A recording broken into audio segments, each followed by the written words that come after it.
ज्ञान उधति अरु ज्ञान घन सदगुरु शंकर रूप, नमो नमो बहुबार ही सकल सपूजन भूप। देशवासियों को मेरा हार्दिक नमन। संत वाणी में एक शब्द आया है, आग्र सोची सदा सुखी। आगे सोचने वाले ही सदा सुखी रहते हैं। तो किस प्रकार से सोचना चाहिए? अंतःकरण इंद्रियां से, शुद्ध चित्त आत्मा से, विवेकता से चिंतन मनन करें। चिंता नहीं, चिंतन मनन कर से वहाँ से ज्ञान प्रकट होगा और आपका वही ज्ञान रूपी प्रकाश में क्या होगा? तब जो है आपका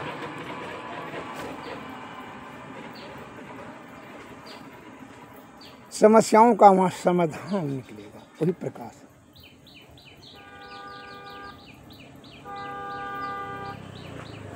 एक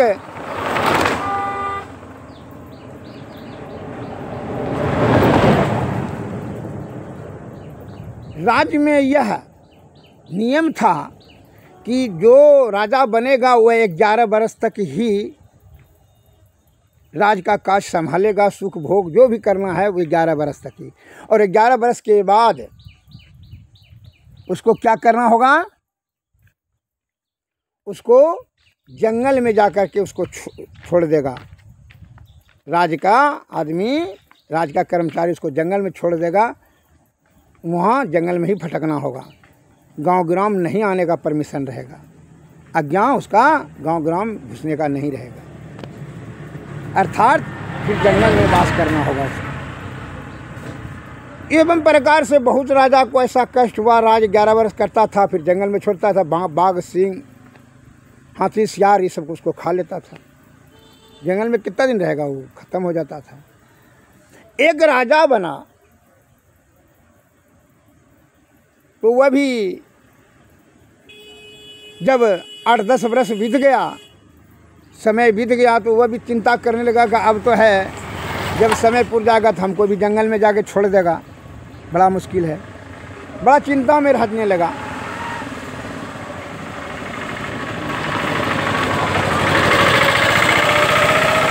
एक दिन संजोग की बात हुई कि महात्मा जी का आगमन हो गया वहाँ।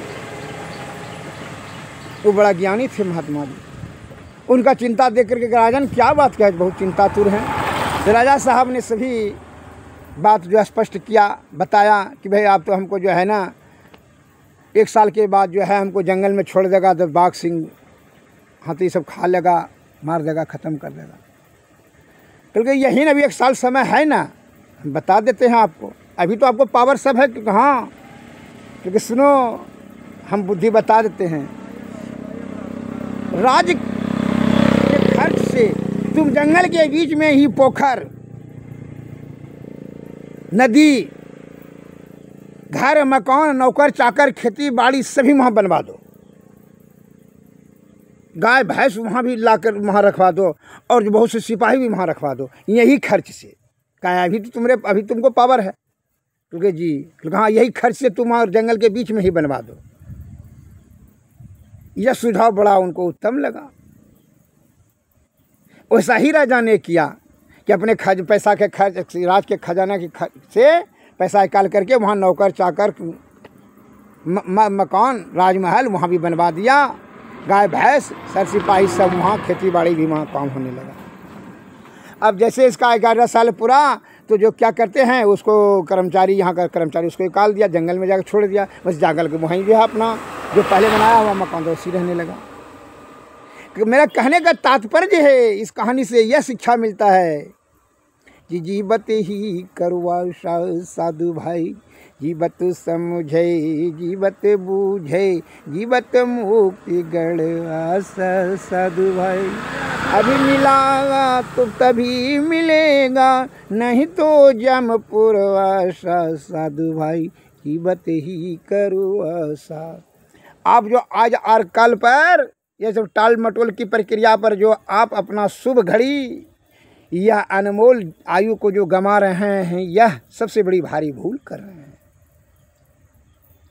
या माया और विषय के चक्कर में फंस करके अपने कीमती समय को इतने तक मत गंवा दीजिए, अन्य तो फिर 84 लाख योनि में आपको परिभ्रमण करना होगा, बड़ा भीषण कष्ट होगा। उसके युक्ति के लिए, उसके मुक्ति के लिए क्या करते हैं, संत के शरण में जाना परम आवश्यक है। इसलिए संत महात्मा कहते हैं कि अभी जीते जी ही आप तुम जो भक्ति करो युक्ति के साथ, तब मुक्ति मिल जाएगा, फिर 84 लाख योनि से आप विमुक्त हो जाओगे। जिस प्रकार उस राजा ने पहले ही अपने राज शासन में ही क्या किया, वह जंगल में ही सब अपना व्यवस्था करवा लिया, उसी प्रकार यह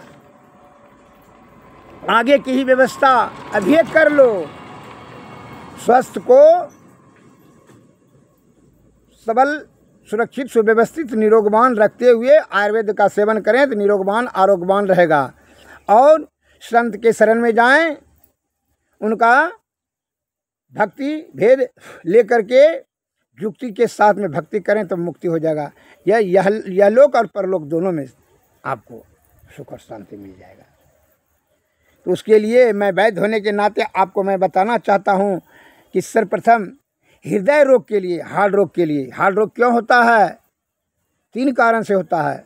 जिसको प्रमेह है, अर्थात शरीर से धातु का अपव्यय खर्च हो रहा है, गिर रहा है, उसको भी होगा। पेट में कब्ज हो रहा है, वायु अधिक हो रहा है, उसको भी होगा। जिसका रक्त कर्म अग्नाशय में अग्नि कम है, ब्रिज नहीं बन रहा, उसको भी हार्ट रोग होगा। अगर यदि हार्ट रोग हो जाए तो उसके लिए क्या करेंगे, उसके लिए मैं आपको दवाई मार्गदर्शन कर रहा हूँ, आप सुने और समझें। वह कौन दवाई है, कल्याण सुंदर रस, हृदयावरण रस का कम्बाइनेशन में बता देता हूँ।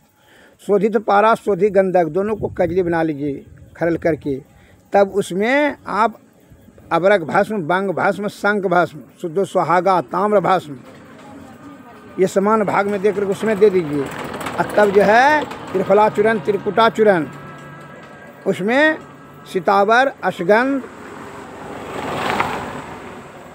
और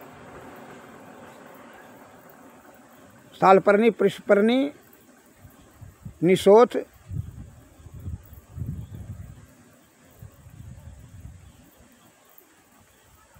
ये सभी दवाई को घी कुमार में रस के साथ में चूर्ण करके उसमें मिला दें और घी कुमार के रस साथ में खरल कर करके आप इसको एक मटर के बराबर गोली बना कर करके 2 ठो सुबह 2 ठो शाम सेवन करें। यह अत्यंत प्रभावशाली महाऔषध है। हृदय रोग से छुटकारा आपको अवश्य मिलेगा, इसमें जरा भी संशय नहीं, किसी प्रकार का कोई साइड इफेक्ट नहीं होगा।